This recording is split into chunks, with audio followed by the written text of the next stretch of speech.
আসসালামু আলাইকুম বন্ধুরা, আজকে আমরা যে গাছের সাথে পরিচিত হব সেই গাছের নাম হচ্ছে টগর। টগরের আরো অনেকগুলো নাম রয়েছে: কাঠমল্লিকা, কাঠকবরী, কাঠমালতী, চাঁদনী, অনন্তসাগর। নিসর্গী দ্বিজেন শর্মা তার ফুলগুলি যেন কথা বলতে লিখেছেন। ক্রান্তীয় আমেরিকান প্রজাতি, বড় আকারের গুল্ম, কখনো বৃক্ষ সম।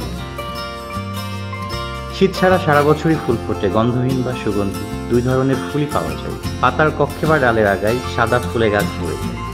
বনে জঙ্গলে এই গাছ পাওয়া যায়।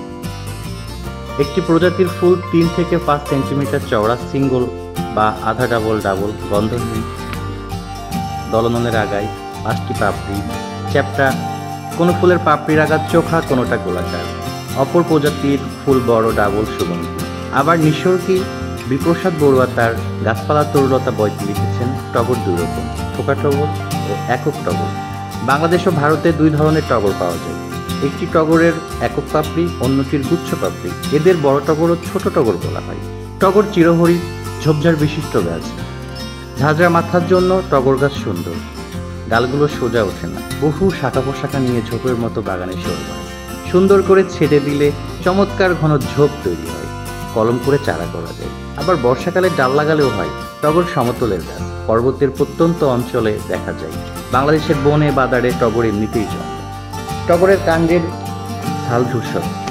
গাছের পাতা বা ডাল ছিঁড়লে দুধের মতো কষ ঝরে বলে একে শ্রীবৃক্ষ বলা যায়। পাতা 4-5 ইঞ্চি লম্বা ও 1.5 ইঞ্চি চওড়া হয়। পাতার আগা ক্রমশ সরু। ফুল দুধ সাদা, সারা বছর ফুল ফোটে। থোকা টগরের সুন্দর মৃদু গন্ধ হয়, কিন্তু একক টগরের গন্ধ নেই।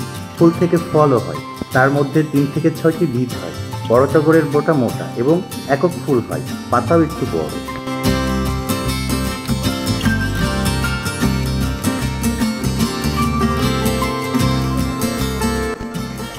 সারা পৃথিবীতে এই টগরের 40টি প্রজাতি রয়েছে। দক্ষিণ আমেরিকা থেকে এই গাছ আমাদের দেশে এসেছে। এর মধ্যে বাংলা ও ভারতের 4টি প্রজাতি পাওয়া যায়। টগরের মূল ও শেকড় ঔষধে ব্যবহৃত হয়। শেকড় তেতো ও কটু স্বাদের।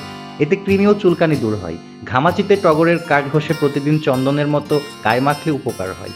অনেক টগরের কাঁচা ডাল চিবিয়ে দাঁতের অসুখ সারায়।